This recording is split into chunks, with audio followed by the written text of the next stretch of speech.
right in his atlas subluxation right here. I'm just connecting with it, and his body's going to start unwinding, okay?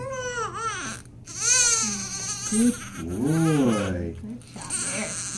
That's what I want to see. There we go. So now I'm a little lower down at C5. Stretch it out, man. Good job. There we go. That's it. That's it. And you know, as soon as I connected back up here to the atlas, his body went really into straightening out and changing. That is good.